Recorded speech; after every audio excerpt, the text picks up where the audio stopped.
What's up? What's up? What's up? What's up? What's up? What's up, friends, colleagues, Mr. Reynolds? What's up? I got assigned the poem "A Work of Artifice" by Margie Piercy. I hope I'm pronouncing that right. If I'm not, I apologize to whoever this is. So I'm gonna read this. This is the one about the bonsai tree. If you guys remember. All right. A Work of Artifice. The bonsai tree in the attractive pot could have grown 80 feet tall on the side of a mountain till split by lightning. But a gardener carefully pruned it. It is 9 inches high. Every day, as he whistles back the branches, the gardener prunes it. It is your nature to be small and cozy, domestic and weak. How lucky, little tree, to have a pot to grow in. With little creatures, one must begin very early to dwarf their growth.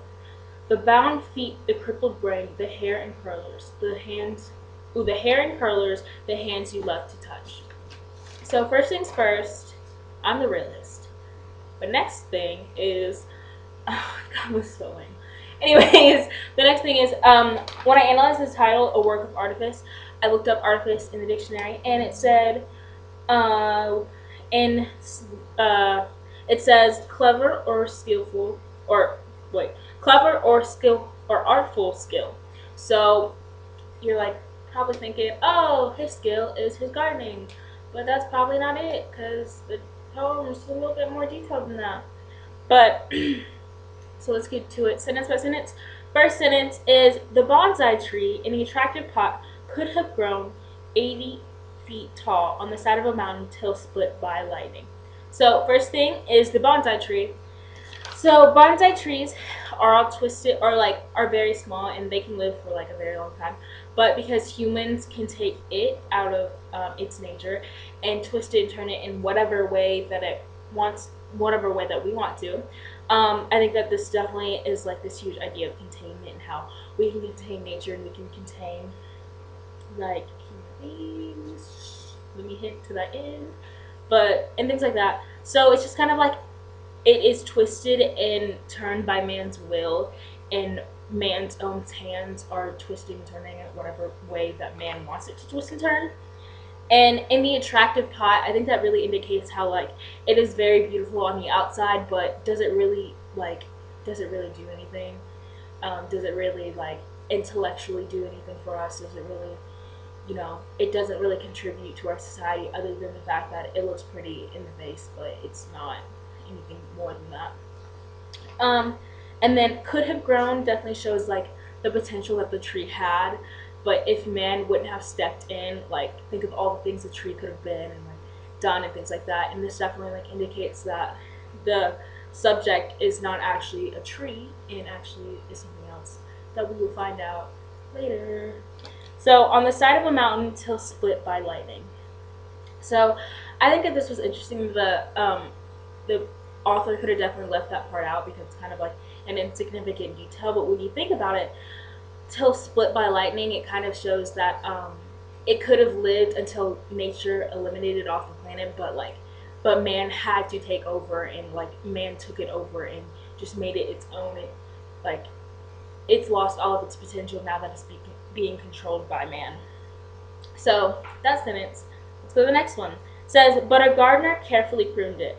And the word that I picked out of this sentence was definitely carefully, and it's kind of like definitely the gardener still cares about the tree, even though he might have took the tree away from its potential. And by tree, I hope you guys don't think I mean a literal tree. Like I know it's a lot deeper than just a literal tree. I'm using the word tree because that's the word the author uses.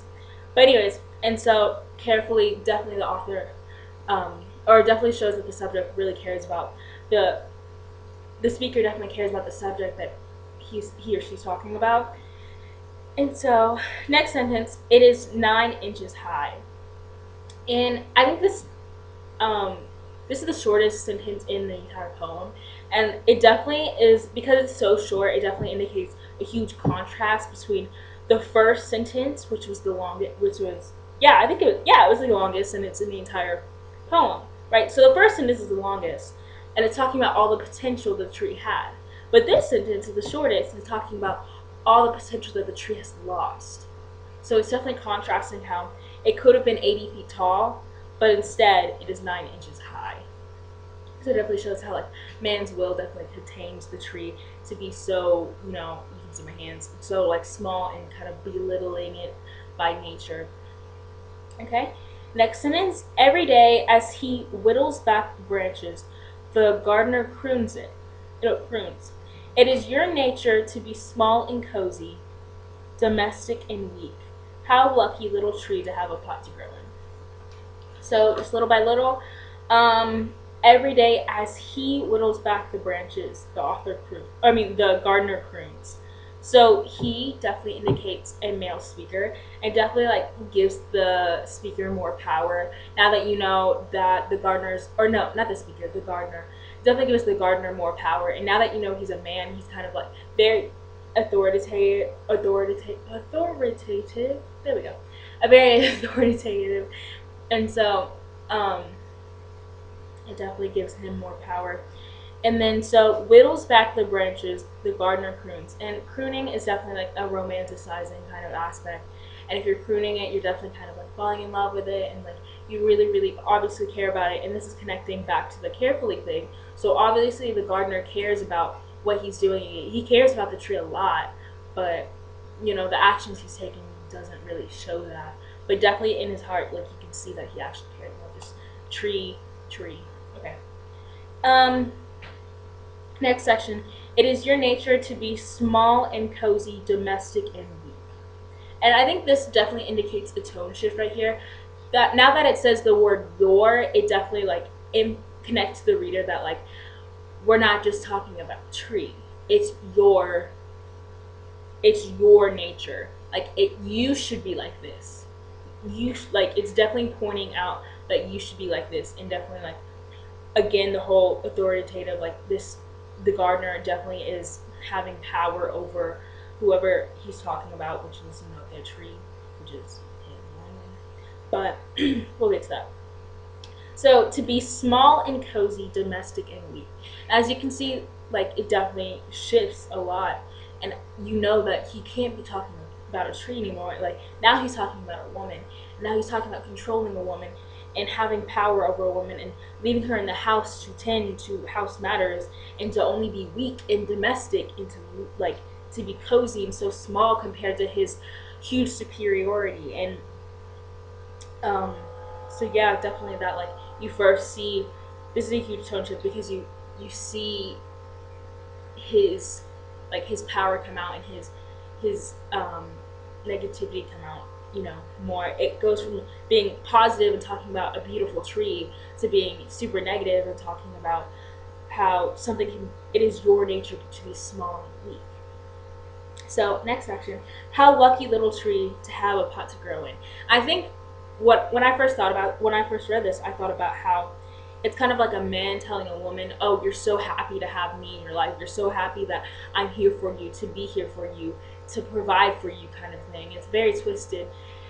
Twisted, haha, the bonsai tree is twisted. Okay, anyways, but it's very twisted how like a man could think like that, or a man could tell a woman that. And it's kind of that like you're so lucky to have me, no matter how terrible he treats her. He's like, "Oh, you're lucky to have me. You're lucky to have me in your life. You're lucky I give you all these beautiful things," even though the beautiful things like doesn't really mean anything because he's still treating her like dirt. But anyways, with living creatures, one must begin very early to dwarf their growth. The bound feet, the crippled brain, the hair and curlers, the hands you love to touch. So, with living creatures, one must begin very early to dwarf their growth. I think this definitely indicates that girls are like taught at a very young age to always that like you're not equal to a man, and like, you know, growing up you're 2 years old and like you're like, "Oh, you hit like a girl," something like that. It's just like their entire lives girls are put down by man and they are dwindled, you know, and they think that they're dwindled with their brain capacity and their, you know, physical capacity and all these other things. And then so the bound feet definitely points to like maybe talking about the Chinese old tradition of binding feet and like when they used to do that to women to impress guys and stuff like that. And then the crippled brain, the hair and curlers.